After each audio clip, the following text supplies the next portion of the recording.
Pour aider cette chaîne, partagez, likez, commentez, et puis peut-être, aidez-nous sur Tipeee. Oui, bonjour mes chers abonnés, c'est la revue de presse numéro 580 du 4 septembre 2025.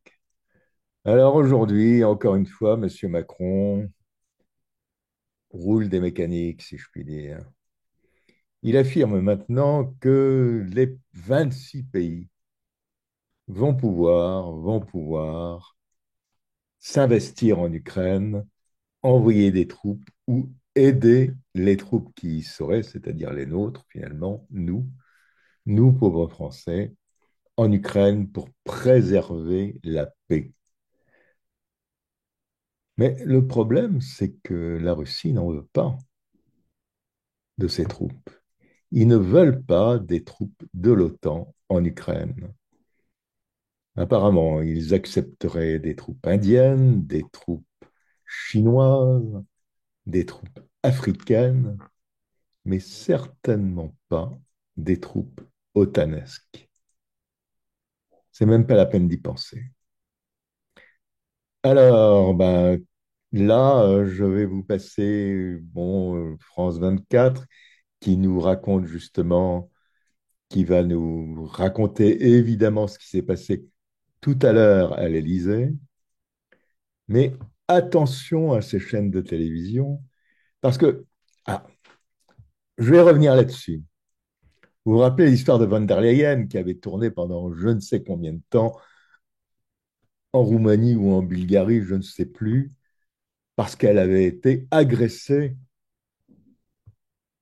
par les Russes. Eh bien, non, c'est complètement faux. Eh bien, aucune chaîne de télévision n'est revenue là-dessus en disant on s'est trompé. En fait, on ne s'est pas trompé, mais on n'a pas vérifié, car ils ne vérifient jamais. Ils ne vérifient jamais les informations qu'on leur donne. Et comme ces informations viennent d'Ukraine et de Kiev en particulier, ils ne vérifient pas les informations. Et quand ces informations viennent de chez Madame von der Leyen, mais c'est la même chose. Les dés sont complètement pipés. Et il n'y a plus de journalistes dans ces chaînes. Ça n'existe plus. Si, il y a des mecs qui vont sur le terrain. Bon. Voilà, mes chers abonnés, c'est le numéro 580, ouais, 580 quand même, du 4 septembre 25. Salut. Nous avons aujourd'hui 26 pays qui formellement se sont engagés, plusieurs autres ont encore à clarifier leur position, mais 26 pays qui se sont engagés à déployer comme force de réassurance des troupes en Ukraine ou à être présents sur le sol, en mer ou dans les airs pour apporter cette réassurance au territoire ukrainien et à l'Ukraine le jour d'après le cessez-le-feu ou la paix. Conférence de presse qu'a suivi pour nous Karim Yaoui en direct du Palais de l'Élysée. Karim, est-ce qu'on a le sentiment, après cette énième réunion des pays volontaires, que l'on a avancé ? Alors on a le sentiment qu'on en sait un petit peu plus, que les choses se précisent. Emmanuel Macron, on vient de l'entendre, évoque cette force de réassurance dont on a beaucoup parlé. 26 pays, c'est assez important. Le président français a refusé de rentrer dans les détails pour évoquer le nombre de soldats potentiellement déployés sur le sol ukrainien. Il a aussi précisé que des pays qui étaient plutôt réticents, comme l'Allemagne, la Pologne ou l'Italie, allaient participer à cet effort.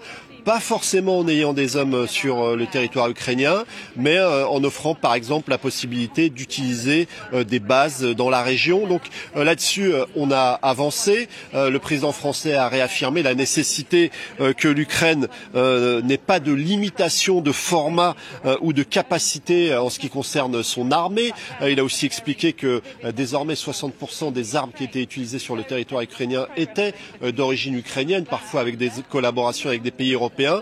кризиса, когда страну стали затаскивать в НАТО, а вот сейчас мы видим, что европейские лидеры, которые заявляют и рассуждают о неких гарантиях безопасности для Украины, они практически полностью концентрируются на теме развертывания своих войск на Украине. При этом многие продолжают настаивать еще и на вступлении Украины в ЕС. Но мы ведь тоже видим, что Евросоюз, он стремительно на глазах превращается из некогда экономического объединения в такое подобие военно-политического блока, когда практически постоянно агрессивные решения, агрессивные заявления. Вот все эти расклады, как вы можете прокомментировать?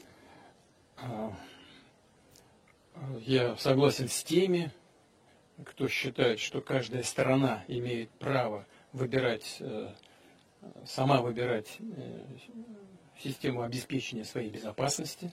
Это касается всех стран, в том числе и Украины. Но это также означает, что безопасность одной страны не может быть обеспечена за счет безопасности другой страны. В данном случае Российской Федерации. Мы всегда возражали против того, чтобы Украина была членом этого Североатлантического блока, но никогда не ставили под сомнение ее право заниматься своей экономической, хозяйственной деятельностью так, как она хочет. Bonjour Dimitri, bonjour à tous. Vincent, la coalition des volontaires se réunit ce matin, alors surtout en visioconférence. C'est le groupe des pays qui soutiennent l'Ukraine autour de Volodymyr Zelensky, qui est à Paris d'ailleurs avec Emmanuel Macron. Oui, avant de dîner ensemble, ils ont tenu une conférence de presse dans la cour de l'Élysée. Ils ont pris la parole côte à côte. Des frères d'armes, que dis-je, des frères qui s'embrassent quand ils se retrouvent. Emmanuel Macron n'avait pas d'amis. Eh bien, il s'en est fait, hein. Les deux hommes ont tenu des propos martiaux. Ils parlent de notre coalition des volontaires. Ils disent que les états-majors ont travaillé d'arrache-pied depuis 15 jours, depuis l'étrange séance à la Maison-Blanche. Les plans sont prêts. L'Europe est prête à apporter des garanties de sécurité une fois la paix signée avec la Russie. Et derrière les deux hommes, sur les marches du perron, on voyait les gardes républicains au garde à vous et sabre au clair. Pourquoi vous êtes sceptique, Vincent? On aimerait croire à ce sursaut de virilité que l'Europe est capable de forcer la Russie à respecter sa parole, à défaut de lui faire lâcher prise. Mais il y a l'autre image du jour, tellement plus éloquente. Poutine qui ne dit rien mais qui sourit, qui arrive de sa démarche chaloupée place Tiananmen, aux côtés de ses deux alliés, le Chinois et le Nord-Coréen. Il parle de banalité, les 10 000 soldats de l'armée populaire qui défilent comme des automates, les missiles, les drones, la triade nucléaire, les canons laser, les barges de débarquement. Toute cette démonstration de force est bien assez éloquente. Alors Emmanuel Macron dit que les Européens sont prêts pour la paix. C'est son message clé. Poutine montre que la Russie est prête à faire la guerre aussi longtemps que nécessaire.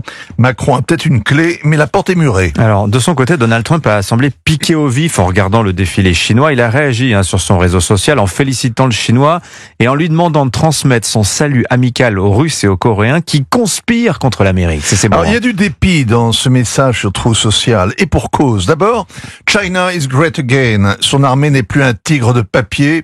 Et il voit aussi qu'il n'a pas réussi à détacher Poutine de la Chine. Depuis leur tête-à-tête, il s'est montré désabusé sur les chances d'imposer rapidement la paix en Ukraine, expliquant qu'il fallait parfois laisser les enfants se battre avant de tenter de les séparer. Mais il n'y a pas de paix en vue s'il n'y a pas de paix en vue. Pas de négociation, pas de cessez-le-feu, ni même de rendez-vous entre Zelensky et Poutine, puisqu'ils n'ont pas réussi à se mettre d'accord sur le lieu, la date, le format. Dans ce cas, à quoi servent ces fameuses garanties de sécurité brandies par les Européens? Pourquoi se dire prêt à déployer des troupes en Ukraine une fois la paix signée, alors qu'on sait très bien que le Kremlin n'acceptera jamais la présence d'Occidentaux de pays membres de l'OTAN. Et quelle est votre réponse à cette énigme? Il y a une explication politique, il s'agit de prouver à Donald Trump qu'on reste mobilisé. Puis, la coalition des volontaires, c'est un nom romantique, c'est le rêve d'une Europe qui serait armée, qui serait unie et prête à se battre. C'est un rêve tellement flatteur. C'est un peu comme les gardes républicains, avec leur casque en acier et en laiton, avec la crinière et le plumet rouge. Ça rappelle l'Empire, c'est décoratif dans la cour du palais, mais sur le champ de bataille ou dans l'affrontement géopolitique, c'est dépassé. Vincent, je profite de votre présence. Je voudrais une petite réaction, si vous avez le temps, concernant l'attaque au couteau de Marseille. On apprend ce matin que la Tunisie dénonce un meurtre injustifié, le fait que la police française ait abattu l'assaillant. Le chargé d'affaires de l'ambassade de France a même été convoqué. Qu'est-ce que ça vous inspire ? Vous savez, les Tunisiens ont été choqués, comme tout le monde d'ailleurs, par les images en fait de l'élimination de cet homme. Ils disent qu'il y a d'autres moyens de maîtriser un psychopathe que de lui tirer 5 balles dans le corps. Ça, c'est la première chose, qu'on peut viser les pieds ou utiliser un taser. Alors, c'est un mauvais procès, évidemment, et je pense que la police tunisienne aurait fait exactement la même chose en espérant qu'il n'y ait pas d'image qui tourne, que ce ne soit pas filmé par un passant. Mais surtout, ce que cela démontre, c'est la faiblesse de la France, à quel point son influence a diminué pour que n'importe qui puisse se permettre de lui marcher dessus. Готов встречаться. И я, кстати, сказал, я готов встречаться со всеми, в том числе и с Зеленским. Да, вопрос не в этом. Если украинское государство доверяет кому-то вести переговоры, ради бога, пускай это будет Зеленский. Вопрос не в этом. Вопрос, кто будет подписывать документы. Это же, послушайте, я ничего не придумал. Вот все, что угодно. В пропагандистском плане можно говорить все, что угодно о легитимности действующих властей. Но нам же важно при решении серьезных вопросов не пропагандистская составляющая, а юридическая. А юридическая как? По Конституции Украины президент Украины избирается на 5 лет. Способов продления полномочий не существует. Даже в условиях военного положения. Там прописано, вы почитайте внимательно, в условиях военного положения пролонгируются права только парламента, Рады. Там написано, что в условиях военного положения выборы не проводятся. Это правда. Но нигде не написано, что пролонгируются права президента. Нет, все. А по конституционному устройству Украина это не парламентская и не президентская республика, а президентско-парламентская. Что это означает? Это означает, что все органы власти, они формируются президентом, включая там, все считают, что это демократическое общество. Ну, так может быть устроено государство. Все назначаются президентом. И все военачальники назначаются президентом, все министры назначаются президентом, и все губернаторы назначаются президентом. Там нет выборности. Но если первое лицо нелегитимное, вся система власти становится нелегитимной. Почему я это говорю? Нам все равно, кто ведет переговоры, даже если это действующий глава режима. Я даже готов встречаться. Но если это будет какой-то завершающий этап, чтобы не сидеть там и что-то делить бесконечно, так, а поставить точку. Но точку надо, подпись должна стоять легитимных властей. Иначе это, знаете, придет следующий и скажет, и выбросит это все в помойку. Ну так же нельзя, мы же серьезные вопросы решаем. Maintenant, on revient à la journée d'hier, on repart vers le nord. Donc, vous pouvez constater que là, on se trouve au nord du secteur de Seversk, dans le secteur de Liman. Hein, vous retrouvez Dibrova encadré en vert en bas à droite de la carte, comme tout à l'heure sur la carte de Seversk. C'était tout en haut de la carte de Seversk. On reparle de Liman, puisqu'on a reparlé de Liman dès le début de la semaine en disant que c'était l'objectif des Russes. Eh bien, vous pouvez constater que là, en 3 jours, ils ont conquis de nouveau du terrain sur deux des 3 axes d'attaque que je vous avais identifiés lundi. D'abord, dans le secteur encadré en rouge, donc les Russes ont pénétré dans le village de Chandri-Golovo.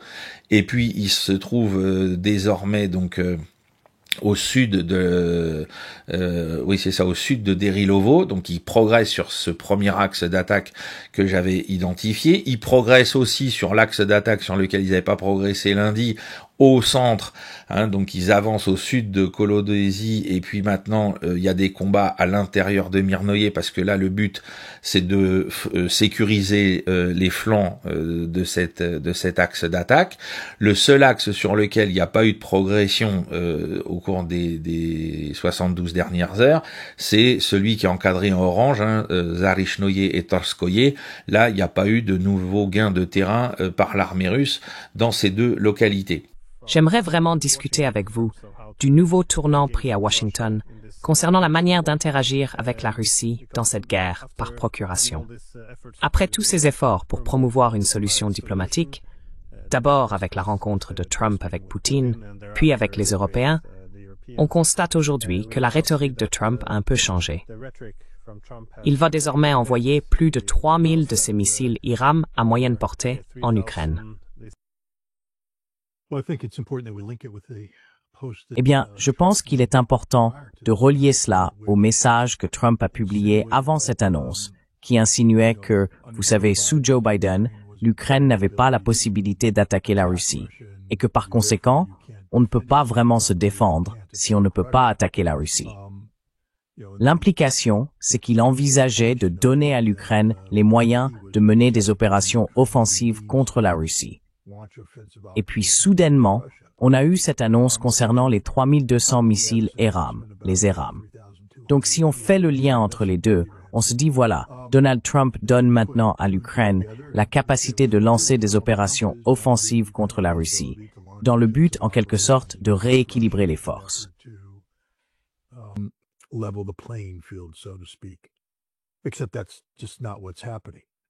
Sauf que ce n'est tout simplement pas ce qui se passe. Ce ne sont que des paroles en l'air, sans aucune substance. Vous savez, quand on regarde l'annonce, d'abord c'est du genre « nous envisageons » ou « nous allons » ou « nous pourrions » ou quelque chose comme ça. Il n'y a encore aucun contrat ferme signé avec l'Ukraine.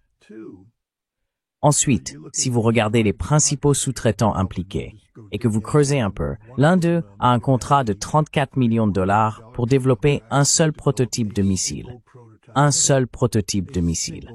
La date de livraison de ce missile est prévue pour octobre 2025. Ce n'est pas le mois prochain, donc ils n'ont même pas encore construit de prototype. Une fois que ce prototype sera construit, ils commenceront alors les essais opérationnels pour s'assurer qu'il répond aux paramètres, etc. Parce que du point de vue de l'Occident, et notamment depuis le déclenchement de la guerre en Ukraine en 2022, puis avec le retour de Trump depuis quelques mois, ce que nous appelons les perdants, nous, du côté occidental du monde, eh bien, c'est le front, en fait, des grands pays et des petits et des moyens derrière eux, qui prétendent s'opposer à l'impérialisme et à l'hégémonisme occidentaux. Un impérialisme qui ne sait toujours pas ou qui ne veut pas savoir qu'il est complètement obsolète et anachronique, et qui s'auto-célèbre, qui s'auto-légitime tout seul, avec entêtement, avec fébrilité de plus en plus, malgré tout, surtout en Europe. Mais surtout, ça reste fondé, cet hégémonisme, cette position morale de surplomb, autour d'une prétention qui est d'abord celle des États-Unis, mais nous suivons naturellement, qui est que c'est nous qui définissons en fait les standards internationaux de ce qui est bien, de ce qui est mal, de ce qui est bon, de ce qui est mauvais, de ce qui est blanc, de ce qui est noir, de ce qui est juste, de ce qui est injuste, bref. Et tout ça, on le fait naturellement en dépit du droit international sur lequel on s'assoit de plus en plus clairement, jour après jour, depuis la fin de la guerre froide. Et donc, on prétend définir ces canons politiques en Occident, canons moraux de la vie internationale. Donc, voilà, vous avez le diable Poutine, aujourd'hui c'est l'ogre, mais enfin c'est un diable, c'est un monstre, c'est un Satan. Nous avons l'Iran terroriste, nous avons le peuple palestinien suppôt du terrorisme contre Israël, nous avons aussi une inflation sémantique ahurissante de la grossièreté en fait, dans le verbe, dans le comportement, des insultes, bref, il y a un ensauvagement de la vie internationale et des relations entre États qui est de plus en plus fort, de plus en plus visible et de plus en plus insupportable, à vrai dire, parce qu'en fait, c'est nous qui avons mis le droit international en pièces depuis 1981, c'est nous qui sommes, en tout cas les États-Unis, qui sont sortis de la plupart des traités qui régissaient un peu tout cela, c'est eux qui ont bloqué l'ONU, c'est eux qui... cherchent à mettre en fait tout le système sous leur coupe définitivement. Et bon, alors je vous passe toutes les déclarations. Aujourd'hui, en plus, tout s'est tellement personnalisé et de manière un peu ridicule. Nous avons un Donald Trump qui un jour nous dit qu'il est très content, que c'est formidable, que c'est grâce à lui que les deals se font. Le lendemain, il dit qu'il est déçu, qu'il n'est pas content, que ci, que ça. Bon, bref. on continue à faire comme si on était des observateurs neutres et bienveillants, n'est-ce pas? Et forcément que nous agissions toujours comme il le faut et comme il se doit vis-à-vis des autres États, alors qu'en fait, on fait tout l'inverse. Donc c'est une position complètement artificielle et complètement inappropriée, en fait. Et en fait, là-dessous, il y a quoi? Il y a une immense agressivité latente, enfin, de moins en moins latente, de plus en plus patente. Il y a une illusion de toute puissance qui demeure, et de supériorité, morale notamment. Bref, il y a une espèce de bruit de fond permanent, une espèce de blabla, si vous voulez, qui s'entête, qui insiste, qui se réunit, qui sanctionne, qui jette des anathèmes, qui planifie la guerre, comme si c'était la fin ultime et souhaitable des relations entre États. Nous avons Ursula von der Leyen, qui désormais, tel un chef de guerre, un chef d'État d'ailleurs, parce qu'elle s'imagine qu'elle dirige l'Europe, qui fait le tour, pas la tournée des popotes, mais pas loin, enfin, qui fait le tour des pays du front contre la Russie, n'est-ce pas, et qui continue à nourrir cette politique belliciste. Alors en France, c'est toujours quand même un blackout quasi total. On est prié de croire, comme ailleurs en Europe et évidemment outre-Atlantique, que nous avons raison sur le fond, sur la forme, qu'il faut obéir ou périr et qu'il faut éventuellement aller en guerre pour aller sauver l'Ukraine, grande démocratie devant l'Éternel, face à la Russie malfaisante, malveillante, qui veut notre peau. Donc, comme d'habitude, et c'est pas la première fois que je vous le dis, mais là, c'est tellement, ça devient tellement flagrant et tellement fou et ridicule, c'est qu'on n'a pas compris que tout a changé sur cette planète, en fait, et que vous avez un Donald Trump qui s'imagine encore, et ça c'est proprement ahurissant, qu'il peut impunément, tour à tour, cajoler et menacer des pays comme la Chine, comme l'Inde, comme la Russie, voilà, sans qu'il n'y ait de conséquences. Et évidemment, il y a toute la troupe des chiens de guerre derrière, les Lindsey Graham et compagnie. Bref, et bien sûr, il y a ce qui se passe au Moyen-Orient avec un Netanyahou qui est en roue libre dans l'horreur. Voilà, c'est la roue libre dans l'horreur. Donc il y a une décomplexion en fait totale. C'est-à-dire qu'on continue à avoir cette espèce de discours sur « nous sommes le bien, ils sont le mal », mais à vrai dire, je me demande jusqu'à quel point on y croit nous-mêmes, parce qu'on est dans l'ultra-violence du comportement et des mots. On a vu bien évidemment un défilé militaire extrêmement impressionnant, qui a duré quasiment 1 heure si j'ai bien compté, avec des matériels à profusion, une chorégraphie tout à fait impressionnante, réglée au cordeau, bref, une grande démonstration de puissance. Un discours de la part de Xi Jinping tout à fait clair sur le fait que la Chine est revenue sur la scène internationale pour occuper un rôle de premier plan et qu'elle ne va pas d'un seul coup demain revenir à son triste passé du 19e et de la première moitié du 20e siècle. Qu'elle réoccupe le rang qui a toujours été le sien. Je rappelle que selon les historiens de l'économie, au moment où on démarre l'ère chrétienne avec la naissance de Jésus, l'économie chinoise représentait déjà dans l'économie globale 1/4 des produits manufacturés sur la planète. Alors même si c'était plutôt des produits fabriqués par l'artisanat, c'était déjà 1/4 de ce qui était produit à l'époque sur Terre, il y a donc un peu plus de 2000 ans. Oui, c'est quand même quelque chose d'assez incroyable. Et d'abord, j'aimerais souligner que c'est un événement majeur, avec quasiment des pays qui représentent 30% de la population mondiale, qui a été très discrètement traité dans les médias occidentaux. On a montré quelques images de la parade militaire, évidemment, parce qu'elle était très impressionnante, ça c'est certain.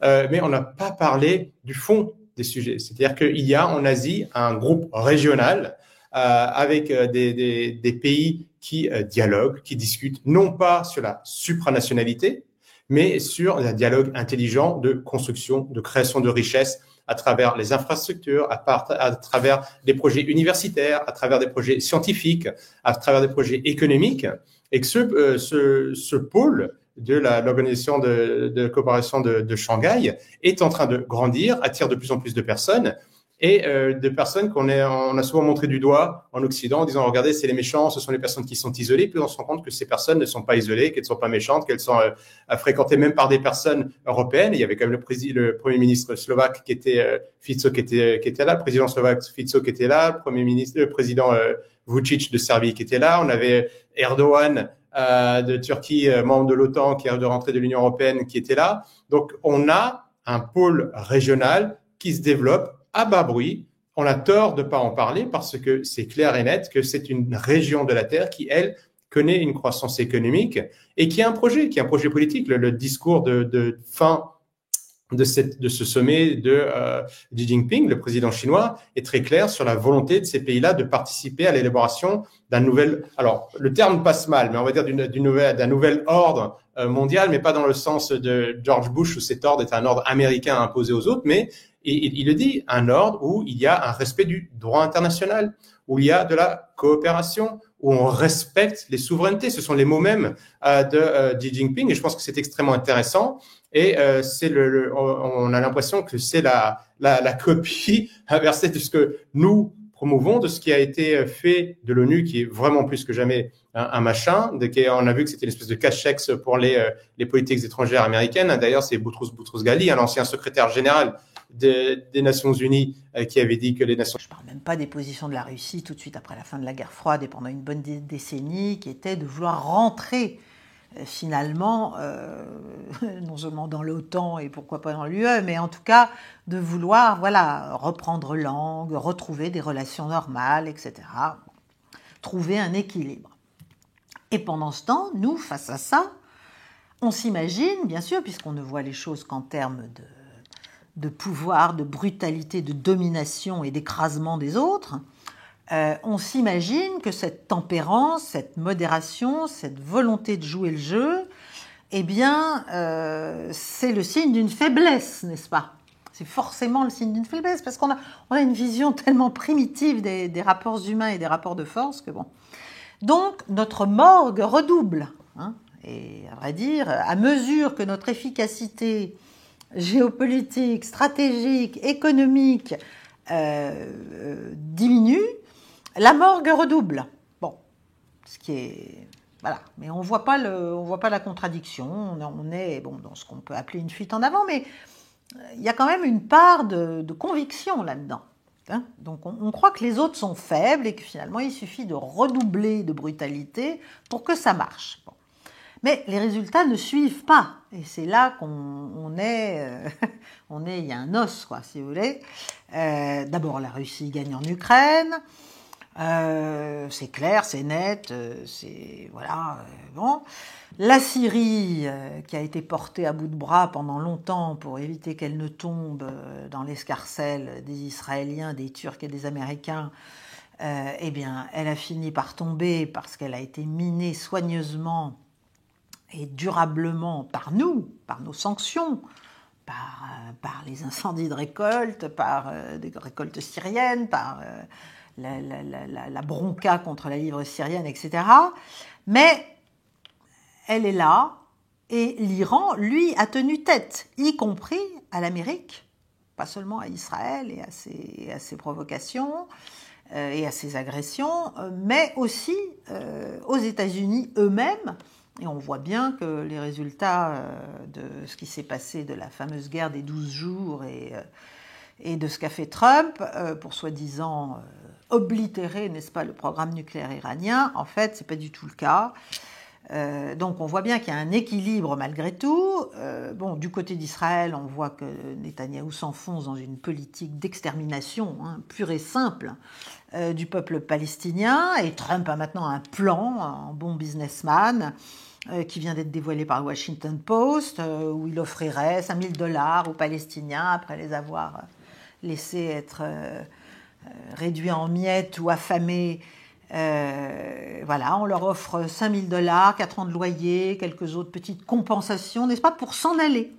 Pour s'en aller. Voilà, ils croient qu'ils vont s'en aller parce qu'on va leur offrir de l'argent. C'est quand même... C'est une vision tellement tellement fausse et tellement pauvre à la fois de l'histoire, méconnaissance peut-être de l'histoire, ou mépris, à vrai dire, de l'histoire, et en même temps tellement humainement dégradante pour ceux qui la proposent, pour ceux qui la proposent, pas pour les Palestiniens. Bref, on nage en pleine dystopie. Bon. Voilà, donc considérer que la Chine devrait rester à la marge, comme nous occidentaux l'avons contraint à faire pendant plusieurs décennies, c'est absolument, bien évidemment, inimaginable.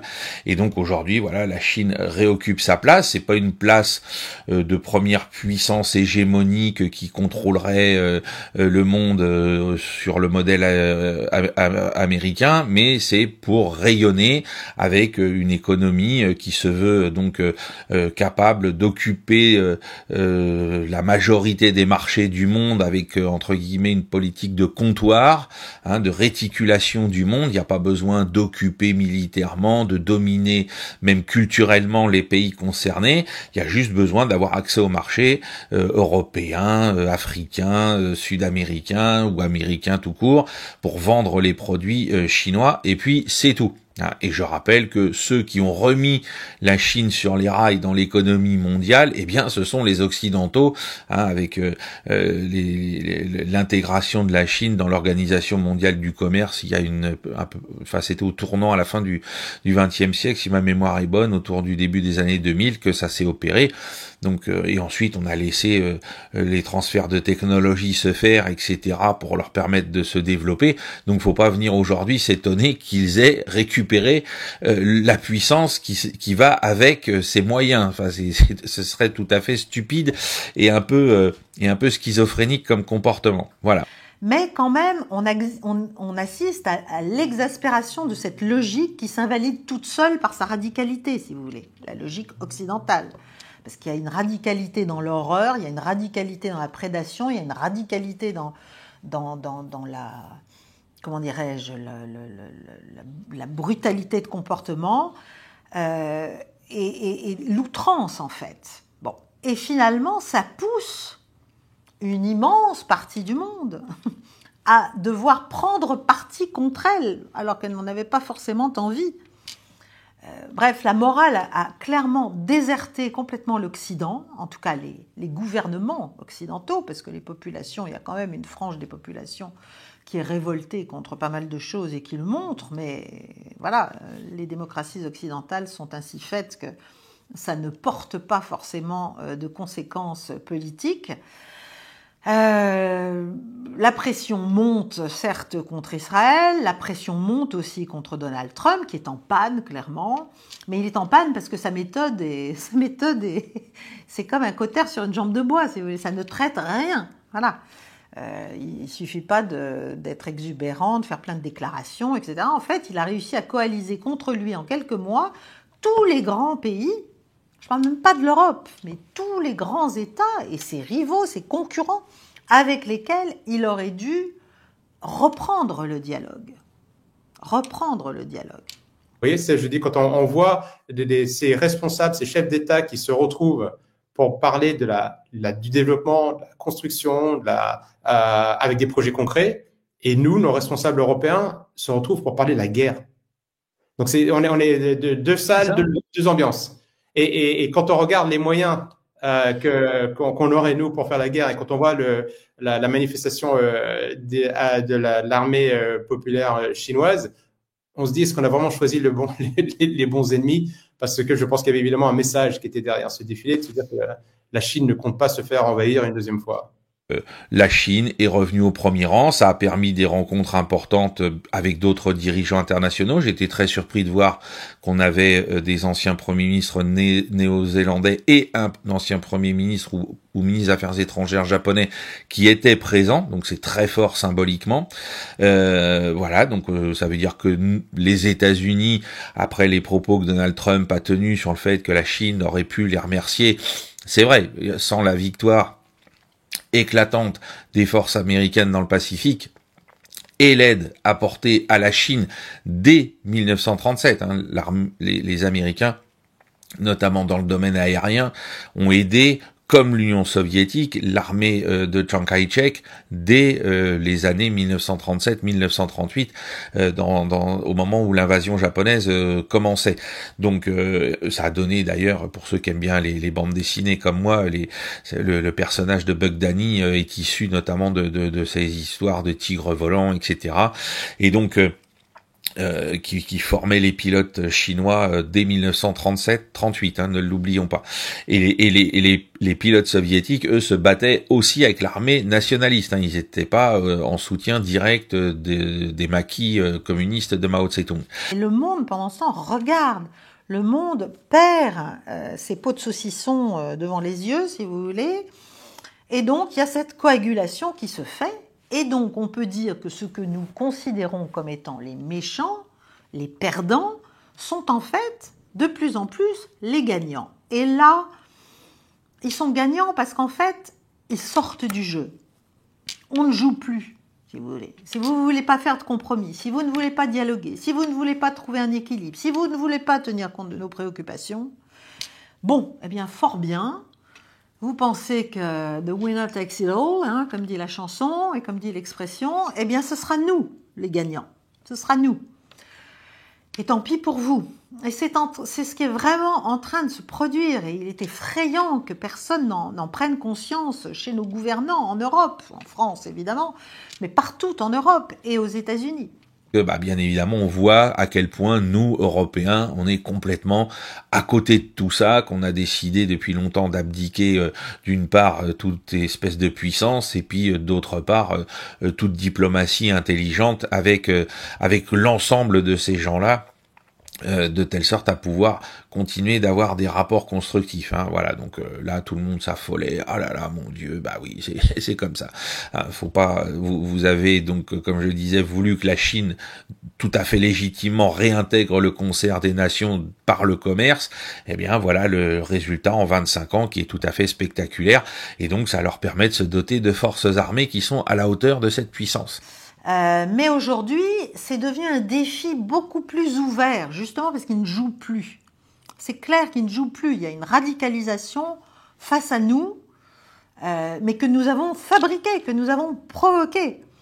Et c'est un défi ouvert aux États-Unis et bien sûr à l'Europe en dessous. C'est la fameuse phrase de Desproges dans une de ses chroniques de la haine ordinaire que je vous invite tous à lire tellement c'est succulent.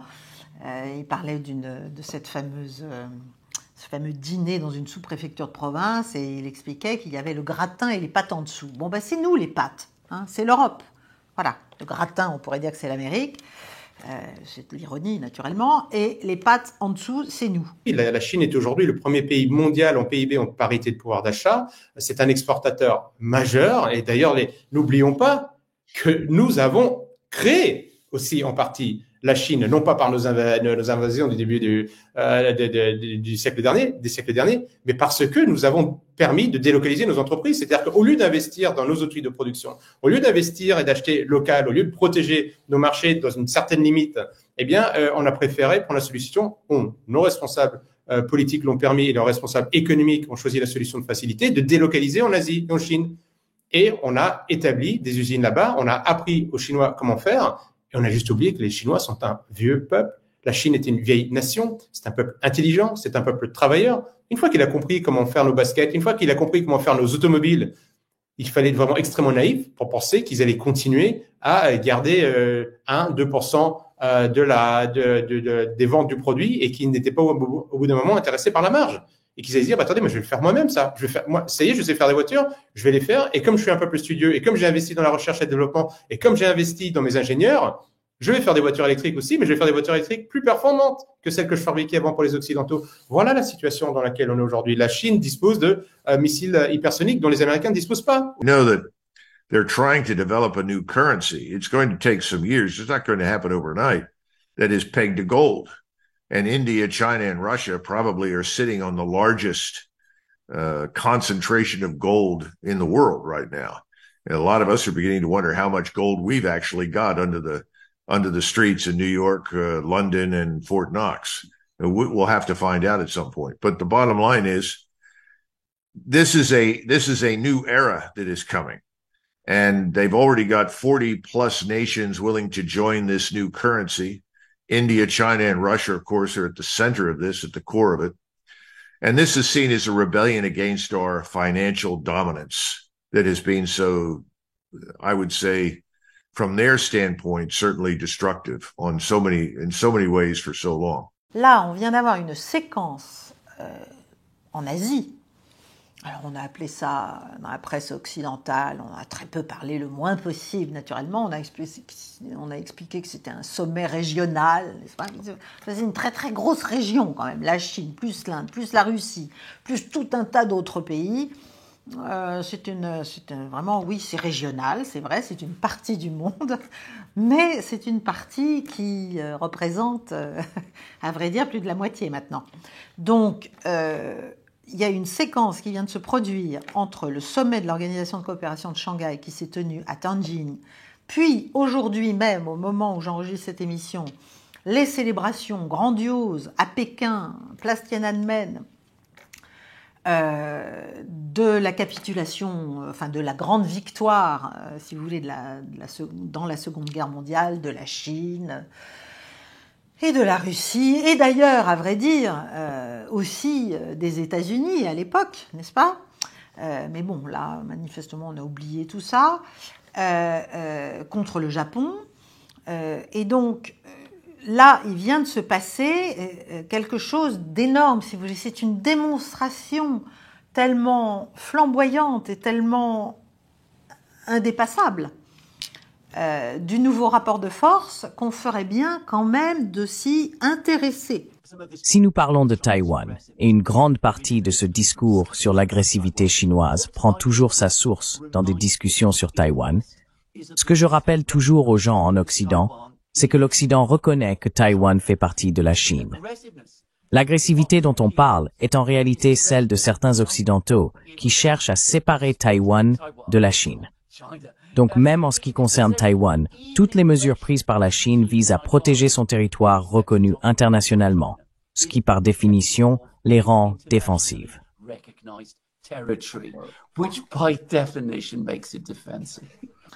Et d'ailleurs, la manière dont ces cérémonies, ces célébrations se passent montre un dédain, en fait, un dédain extrêmement humiliant de la part des Russes et des Chinois vis-à-vis du reste du monde. Ça s'est déjà vu donc il y a quelques jours au sommet de l'Organisation de coopération de Shanghai. Je rappelle que l'Organisation de coopération de Shanghai, OCS, est née en 2001, elle a été instituée par la Chine, la Russie, le Kazakhstan, le Kirghizistan, l'Ouzbékistan, le Tadjikistan. Elle avait une dizaine de membres. En 2016, elle s'est élargie à l'Inde et au Pakistan, puis à l'Iran en 2021, puis à la Biélorussie. Bref, c'est une organisation régionale qui traite de coopération à la fois économique, sécuritaire, industrielle, énergétique. Bref, c'est un espèce de truc attrape-tout, très important, très intégré bien sûr à tous les mécanismes des BRICS. Donc on voit que cette intégration eurasiatique, elle marche, mais tambour battant. Mais qu'est-ce qu'on attend pour prendre langue, pour changer nos relations avec cette énorme partie du monde qui est à nos portes ? Aujourd'hui, la Chine a des projets pour l'espace. La Chine a des projets dans l'aéronautique. Et ces projets-là, évidemment, au bout d'un moment, comme on n'arrête pas de se mettre la Chine à dos, vont se retourner contre nous parce que les Chinois et ce monde multipolaire qui émerge, c'est un monde de plusieurs milliards d'habitants. C'est l'essentiel de la population de la planète qu'on est en train de se mettre à dos. Et les Chinois, ils sont ficherons de ne pas pouvoir nous vendre leurs véhicules électriques. Ok, il y a 70 millions de Français qui veulent pas mes voitures. Très bien, c'est pas grave, je vais les vendre en Chine déjà, puis je vais les vendre en Afrique, puis je vais les vendre en Amérique latine, puis peut-être comme visiblement les relations se réchauffent avec l'Inde, je vais peut-être en vendre aux milliards d'Indiens. C'est pas grave si je perds 70 millions d'habitants en France ou 450, 500 millions d'habitants en Europe. Ce qui en plus n'arrivera pas parce qu'au bout d'un moment, nous-mêmes, on ne saura plus faire des voitures. Donc je pense que quand je parle de Trump, et c'est une critique qu'on peut faire à l'ensemble de nos dirigeants atlantistes, on n'a pas fait les bonnes analyses, on n'a pas vu ce qui se passait dans le reste du monde, on les a pas compris. Et là, on se réveille et la seule réponse qu'on a, c'est au lieu de dialoguer, au lieu de reconnaître notre impéritie, au lieu de reconnaître notre retard, au lieu de se retrousser les manches et de se mettre à travailler, au lieu de chercher à dialoguer, le seul mot, c'est sanction. On a donc les célébrations de la victoire contre le Japon à Pékin. Trump aurait dû être là. C'était une occasion de faire de la grande diplomatie, de faire un véritable retournement d'ampleur planétaire, si vous voulez, avec des conséquences planétaires, intelligentes. Bon, il aurait dû le comprendre, il aurait dû le vouloir, il ne l'a pas fait, on lui a probablement conseillé de ne pas y aller. Bon, ben voilà, qu'est-ce que vous voulez? On en est là où on en est dans le niveau des diplomaties occidentales.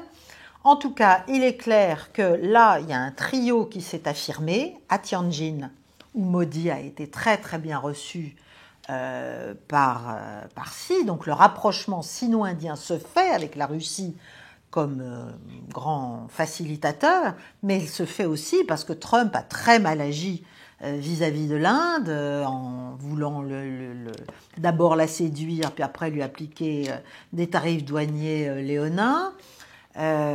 Donc si vous voulez, là c'est un échec total en fait, pour Trump et pour nous aussi. C'est calomnie, c'est guerre. Et on n'en a même pas les moyens. Si on a fait ça pendant longtemps, tant qu'on avait les moyens et dès que quelqu'un sortait la tête de l'autre, toc, on lui donnait un coup sur la tête et la personne disparaissait, c'était facile. On n'en peut plus, on n'a plus de munitions. Le GIGN, ou c'est le RAID, je ne sais plus, une des deux unités d'élite française, il y a quelques jours, avouait que pour régler les problèmes français, ils n'avaient même pas assez de munitions. Et on connaît tous les problèmes de munitions et de formation dans l'armée française où il n'y a même pas assez d'armes pour chaque soldat. Et donc, comment est-ce qu'on peut avoir un discours belliqueux de guerre avec des pays qui sont riches, qui se développent et qui en plus ont développé des armées qui sont peut-être plus performantes, voire certainement plus performantes, en tout cas avec beaucoup plus d'hommes que nous. Ça, c'est inquiétant. Ça, c'est inquiétant parce que c'est une fuite en avant. Il faut se féliciter du succès des autres. Hein. Il faut se réjouir. Mais malheureusement, comme nous, on n'a pas pris les bonnes décisions, nous, on va vraiment passer par des zones de turbulence très importantes. C'est mauvais pour nous tant qu'on n'aura pas compris qu'il fallait non pas être jaloux du succès des autres, mais construire notre propre succès. Donc il y a un trio là qui est en train de se faire parce que la Chine et l'Inde est vraiment attrapée par la Chine et la Russie et agrégée en sorte de trio. Et puis bien sûr, au-dessus encore, il y a le duopole sino-russe, voilà, qui est clairement ce qui va structurer une très grande partie des équilibres stratégiques du monde. Et là, les États-Unis vont se retrouver seuls parce que c'est pas nous, les Européens, qui allons pouvoir faire le poids, n'est-ce pas ? Bref, Trump, voilà, donc Trump était furieux que Modi aille à Pékin. Bah oui, bah c'est tellement logique là aussi. Il comprend pas. Bon, ben il comprend pas que l'Inde fait partie des BRICS. Il ne comprend pas que l'Inde a des intérêts aussi économiques évidents qui sont bien plus de ce côté-là que de l'autre côté. Donc alors là, on commence le 2 septembre dans le secteur de Seversk. Hein. Vous allez voir, c'est très important. Dans le secteur de Seversk, donc j'ai Seversk qui est encadré comme d'habitude en bleu. On a des combats qui se déroulent toujours à la périphérie est de Seversk. Hein. C'est les flèches rouges et jaunes qui se font face. Ça veut dire là qu'il n'y a pas eu de gain de terrain significatif de part et d'autre. Les Russes attaquent, les Ukrainiens lancent des contre-attaques pour les arrêter et ça fait un gain de terrain à somme nulle de part et d'autre. J'ai mis au nord une grande flèche rouge pour montrer l'axe de la dernière grande attaque russe dans le secteur qui a permis de prendre le village de Serebianka. Voilà. Vous voyez au nord, ça remonte puisque là, juste à la limite nord de Serebianka ou de Yampil, vous avez le Seversky Donetsk qui coule là et qui empêche. Alors Yampil est sur la rive nord et Serebianka sur la rive sud. Vous avez le Seversky Donetsk qui court au milieu. Et au nord, vous avez cette grande forêt de Serebiansky, justement, qui, elle, a quasiment été reconquise à 100% par l'armée russe. Hein, on a vu qu'ils avaient récupéré le contrôle de plus de 16 000 tranchées ou systèmes de tranchées ou points d'appui dans l'ensemble de la forêt. Je ne sais pas si vous imaginez ce que ça représente en termes d'infrastructures de défense posées là par les Ukrainiens depuis depuis l'automne 2022. Ils avaient très très bien aménagé la défense de la forêt et en profondeur. C'est assez impressionnant. Donc encore une fois, voilà, ce ne sont que des paroles en l'air. C'est du Trump tout craché. C'est le soutien américain typique à l'Ukraine. Beaucoup de discours, de grandes déclarations, beaucoup de drames, mais aucune substance. Il n'y a pas de missile Aram aujourd'hui. Le prototype n'a pas encore été achevé. Ils ne l'ont pas testé et il n'est pas en production en série. Alors, où cela nous mène-t-il? Eh bien, les Russes continuent de lancer des opérations offensives contre l'Ukraine, tant au sol que dans les airs, et l'Ukraine n'a aucun moyen d'y répondre efficacement. Et d'ici à ce que les Aram soient disponibles pour l'Ukraine, il n'y aura probablement plus d'Ukraine. On va descendre dans le secteur de Pokrovsk, puisque là aussi on a vu Pokrovsk-Mirnograd. Alors on va commencer par le secteur de Mirnograd et ce qui se déroule au nord de Mirnograd. Mirnograd est en bas, encadré en violet mauve foncé. Donc on a toujours cette avancée russe sur, on va dire, 3 axes. Le premier axe, c'est celui qui est dans le rectangle vert, où les combats continuent de se focaliser autour des 2 villages de Rodinskoye, encadrés en bleu pointillé, et de Belitskoye, encadrés en jaune pointillé, pour couper l'accès à la route qui part depuis donc l'agglomération Pokrovsk-Mirnograd et qui remonte vers le nord, Saviansk, Kramatorsk, et également qui permet aussi d'accéder à Konstantinovka. Donc là, il n'y a pas d'avancée significative, c'est des jeux à somme nulle en termes d'attaque et de contre-attaque, mais néanmoins, la route est toujours sous les feux des armes lourdes russes, donc ça permet pas une circulation des renforts, d'évacuation ou d'acheminement de la logistique dans de bonnes conditions. Et puis, dans la partie nord, divisée en 3, vous avez donc toujours le reliquat de l'avancée russe du 10-12 août, de la percée russe. Donc les combats se focalisent autour du village de Koucheriviar depuis maintenant plusieurs jours, plusieurs semaines. Pareil, combat avec gain de territoire à somme nulle, attaque, contre-attaque de part et d'autre. Et puis c'est la même chose aux abords des villages que les Russes veulent à tout prix conquérir, et notamment parce que c'est là que se situent les derniers grands points défensifs des Ukrainiens dans la région, donc notamment le village de Toretskoye et de Sarkovo. Et donc là, pareil, rectangle orange des attaques russes depuis le nord en direction de Charkovo. Toujours pas de gain de territoire significatif, et la tentative de prise par le flanc dans le rectangle jaune, donc du côté de Sofivka, qui elle non plus ne débouche pas, puisque les Ukrainiens continuent d'engager d'importants moyens, soit pour stopper les Russes, soit pour même contre-attaquer les Russes afin de reprendre du terrain et de désenclaver ces 2 localités. Eh bien, ce que nous voyons, c'est que la Russie continue d'exercer une pression tout le long du front, sur la ligne de contact avec l'Ukraine. Dans certaines zones, les Ukrainiens tiennent bon, dans d'autres, ils ne tiennent pas. Mais au final, même lorsqu'ils résistent, les Russes parviennent à les déborder, à les menacer d'encerclement, et les Ukrainiens doivent se replier sous le feu. Ainsi, rien qu'hier, en faisant un décompte approximatif basé sur les données fournies par les Russes depuis la ligne de contact, les Ukrainiens ont perdu plus de 1200 hommes. Or, cela ne concerne que la ligne de contact. Cela n'inclut pas les forces touchées par les Russes à l'aide de leurs drones en profondeur, dans la profondeur stratégique.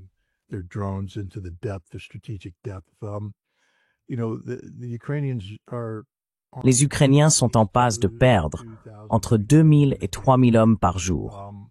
Ce n'est pas tenable. Ils n'ont pas la capacité de remplacer ces effectifs. Même s'ils parvenaient à recruter des gens dans la rue, il ne s'agirait pas d'individus formés. Les envoyer dans une guerre aussi complexe garantit simplement qu'il y aura encore plus de pertes. Maintenant, toujours pour la journée du 2 septembre, donc vous retrouvez Mirnograd encadré en violet mauve foncé. Vous voyez donc Pokrovsk toujours encadré. Alors j'ai laissé encadrer en bleu complet, mais j'aurais pu mettre des pointillés, puisque les Russes continuent de progresser à l'intérieur des faubourgs, et même maintenant sont redevenus dans le centre-ville, mais cette fois-ci avec non pas des moyens de groupes de reconnaissance en profondeur, mais des troupes classiques, infanterie mécanisée, etc. Donc là, il y a plus de chances que les positions qui sont conquises soient tenues, alors que les groupes de reconnaissance en profondeur, généralement, s'ils sont soumis, à une pression trop forte d'unités plus classiques, notamment des blindés ou ce genre de choses, vont avoir tendance, s'ils sont attaqués, à se replier. Là, on est sur un contrôle qui semble beaucoup plus donc effectif et durable par rapport aux unités qui sont engagées. Et puis par ailleurs, alors là c'est symbolique, l'AE-50 qui passe à travers bien évidemment la portion sud de Pokrovsk est désormais coupée par l'armée russe, mais son débouché vers le sud va vers les positions russes. Donc là c'est vraiment un gain très très symbolique. Ça va pas plus loin.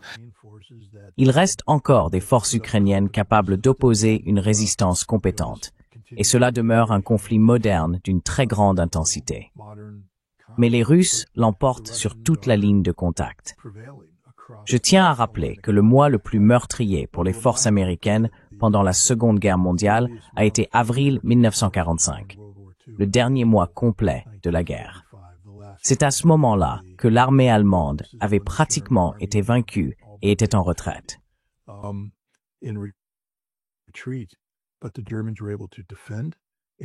Mais les Allemands ont réussi à se défendre et à lancer des contre-attaques localisées. Malgré le fait que les Américains avaient l'initiative sur l'ensemble du champ de bataille, si vous laissiez une opportunité aux Allemands, ils vous mettaient à terre. Et si les Russes laissent une opportunité aux Ukrainiens, les Ukrainiens leur rendront la pareille. C'est une guerre meurtrière. On a eu aussi des combats très importants dans le secteur de Kupiansk. Les Russes ont réussi, semble-t-il, vous le voyez, à atteindre le cœur de la ville. Il y a eu des images qui ont été diffusées sur les réseaux. C'était un peu difficile de corroborer tout ça hier.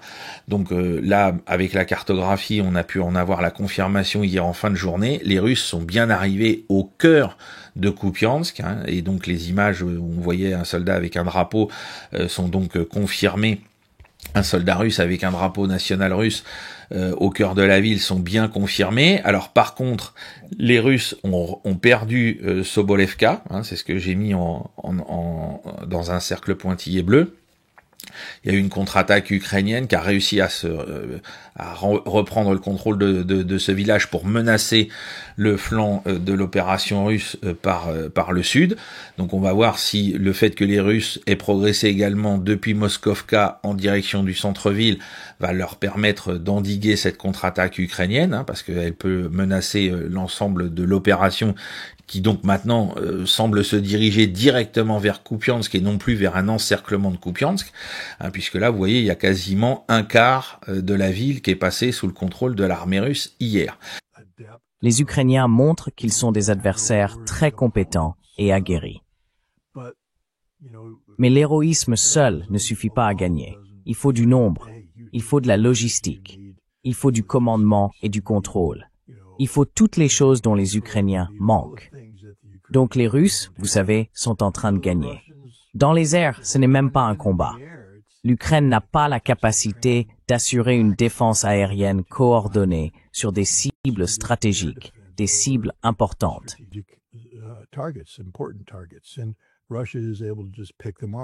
Et la Russie peut simplement les éliminer à sa guise. Nouveau secteur de progression russe hier, Orikhiv, donc dans la région de Zaporozhye, où on avait eu pendant longtemps, alors Orikovo comme vous voulez, entre la version russe ou ukrainienne, donc encadré en bleu, grosse agglomération du secteur. On avait eu il y a quelques mois des combats pour Malaya Toshmakka, encadré en bleu pointillé. C'était là globalement que les Russes avaient focalisé leurs attaques. Et puis hier, une nouvelle attaque russe, cette fois-ci directement depuis le sud d'Orikovo, les attaques se déclenchent, vous le voyez toujours, il y a le village de Robotine, ou Rabotine, c'est celui dont on a tant parlé en 2023 qui n'existe plus. C'est un village, c'est fleuri devant Douaumont pour nous Français. C'est-à-dire que le village, il a été intégralement détruit, pulvérisé. Le terme le plus exact, c'est pulvérisé par l'artillerie, comme les villages français autour de Verdun en 1916.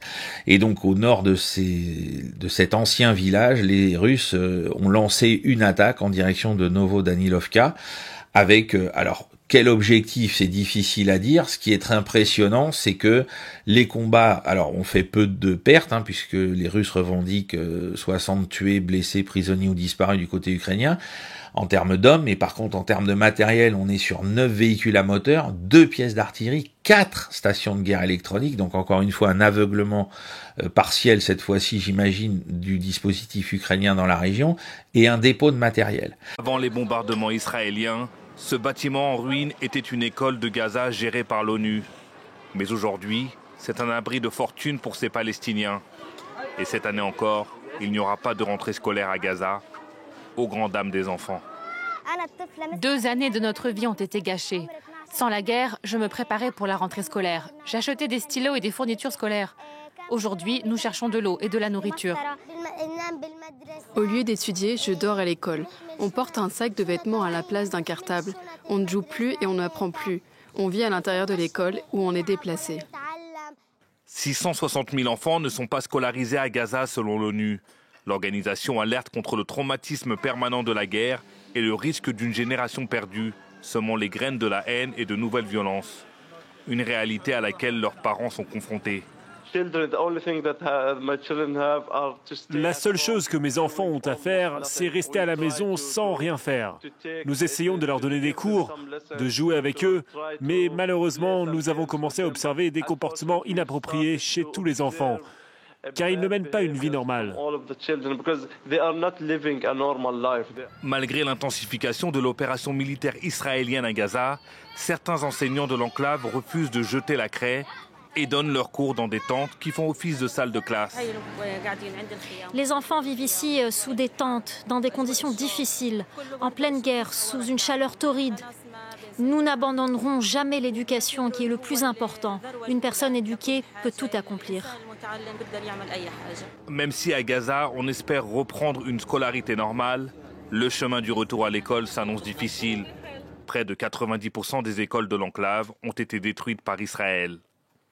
Alors, premièrement, vous le voyez en jaune, Ansar Allah poursuit ses tirs de missiles balistiques sur Tel Aviv, donc comme depuis quasiment le début de cette guerre. S'il n'y a pas de négociations qui aboutissent à un cessez-le-feu, Ansar Allah, en soutien aux Gazaouis et aux Palestiniens en général, frappe Israël, alors au départ avec des tirs de missiles qui n'étaient pas forcément très précis. Ils ont bien sûr participé à la ruine du port d'Ashdod en bloquant l'accès, même s'il y avait déjà des problèmes dans la gestion du port en tant que tel. Mais là, ils ont achevé le port d'Ashdod l'année dernière, en début d'année dernière. Et donc là, maintenant, ils tirent des missiles balistiques, mais cette fois-ci avec de plus en plus de précision, parce que globalement, ils visent l'aéroport international Ben Gurion avec de plus en plus de précision et en provoquant de plus en plus de dégâts, mais surtout, au-delà des dégâts, je dirais, physiques sur les pistes, les bâtiments, etc., c'est surtout que ça contraint à une interruption du trafic aérien au-dessus du ciel israélien, et là, ça pose d'énormes problèmes. On a vu néanmoins des soldats israéliens commencer à visage découvert à faire une conférence de presse en disant « Voilà, c'est fini, on n'y va pas, on n'en veut plus de cette guerre, on arrête ». Voilà, vous avez vu ça, je l'espère, sur les réseaux comme X, où on voit ces soldats israéliens qui font une conférence de presse en disant ça y est, c'est terminé, c'est des réservistes, on ne retourne plus là-bas parce que c'est pas possible pour nous d'accepter de violer de cette manière le droit international, de participer à ce massacre, à ce génocide, etc. Et puis, puisqu'on parle du 7 octobre, on a encore eu des révélations dans Haaretz sur ce qui s'est passé le 7 octobre au matin, notamment avec le festival de musique avec Nova, où 1 heure au moins avant l'attaque du Hamas, on avait un officier, un général de brigade israélien qui était sur place et qui n'a pas jugé bon, pour lui, tout le monde était en sécurité, il n'y avait pas de problème, qui n'a pas jugé bon, même ne serait-ce que d'interrompre dès ce moment-là le festival et de faire évacuer les gens. Ils ont laissé tout en l'état. Bonjour Alexis Brézel. Bonjour Dimitri, bonjour à tous. Alexis, depuis des mois, on se pose ici cette question, mais quand Bruno Retailleau va-t-il claquer la porte du gouvernement de François Bayrou? Mais voilà que c'est François Bayrou qui s'en va. Ça change quoi pour le ministre de l'Intérieur? Eh ben, beaucoup de choses, Dimitri. Et d'abord, ça force Bruno Retailleau à revoir tous ses plans. Au fond, François Bayrou, avec son initiative suicidaire, lui a volé sa sortie. Ce départ, dont Bruno Retailleau a eu 10 fois l'occasion, sur l'immigration, l'Algérie, Boualem Sansal, il n'a eu que l'embarras du choix. Ce départ qu'il a 10 fois repoussé, mais pas pour des raisons médiocres, pour être utile à son pays, parce qu'il avait le sentiment justifié qu'à Beauvau, il nouait un lien exceptionnel avec les Français. Ce départ à la Chirac 76, vous savez, je ne dispose pas des moyens que j'estime aujourd'hui nécessaires pour assurer efficacement mes fonctions, ou à l'achèvement 91 sur l'Irak. Bon, ben, ce départ n'aura pas lieu, en tout cas pas dans les conditions dont il avait rêvé. Parce que, évidemment, c'est pas du tout la même chose de tomber sans gloire avec Bayrou que de partir sur un coup d'éclat symbolique et fondateur. Le plan, c'était quoi? C'était d'attendre le plus tard possible, l'après-municipal, voire cet été, pour claquer la porte, et puis, tel Emmanuel Macron en août 2016, s'envoler vers l'élection présidentielle. Bon, ben voilà, les événements, et François Bayrou en ont décidé autrement. Et c'est vrai, ce vote de confiance est un moment difficile pour Bruno Retailleau. Oui, parce que Nicolas Sarkozy, dans le Figaro, conseille aux députés LR de s'abstenir et que lui, Bruno Retailleau, estime qu'on ne peut pas faire autrement que voter la confiance. Oui, alors on pourrait croire que cette affaire de vote est sans conséquence. Et d'un certain point de vue, c'est vrai que les LR votent la confiance ou pas, ça ne changera strictement rien au sort de François Bayrou, puisque de toute façon, la gauche et le RN ont décidé de baisser le pouce, la messe est dite, le Premier ministre sera censuré. Raison de plus, dira-t-on, pour ne pas se précipiter dans le camp des perdants. Mais si l'affaire est symbolique et délicate, c'est que derrière la question cruelle que Nicolas Sarkozy pose aux LR, en cas de dissolution, comment ferez-vous pour faire campagne sans être assimilé à ce gouvernement à qui vous aurez voté la confiance?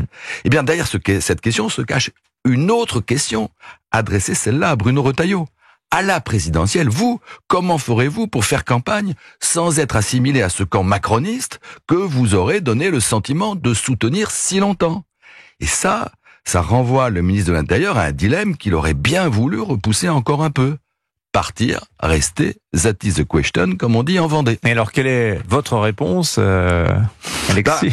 Partir de Beauvau, c'est prendre le risque de disparaître progressivement des radars médiatiques, de se couper de la source même de sa popularité et de se retrouver tel Gabriel Attal, enfermé dans le rôle peu gratifiant aujourd'hui de chef de parti. Rester au gouvernement, c'est courir le risque de couler avec le navire du macronisme finissant, de se trahir soi-même et de décevoir ses partisans. C'est ce qui est arrivé à Manuel Valls, qui n'a jamais voulu rompre avec François Hollande, pendant qu'un nommé Emmanuel Macron, lui, prenait le large. En vérité, on le voit, il n'y a pas de bonne solution, sauf peut-être celle qui consisterait à être dedans et dehors à la fois, totalement engagé au service de la sécurité des Français et totalement en opposition à Emmanuel Macron. Alors c'est vrai, c'est très difficile, mais ce n'est pas impossible. Quelqu'un l'a fait. Ah oui? Ouais. Suractif, insolent, populaire et indocile, ce ministre de l'Intérieur multipliait les provocations envers un président en bout de course. Rappelez-vous, je vois venir. Virez-moi, et si vous osez, virez-moi si vous osez, disait-il. Et moi je ne partirai pas. C'était, vous l'avez compris, entre 2005 et 2007. Le président s'appelait Jacques Chirac, le ministre de l'Intérieur Nicolas Sarkozy, et ça lui a pas trop mal réussi.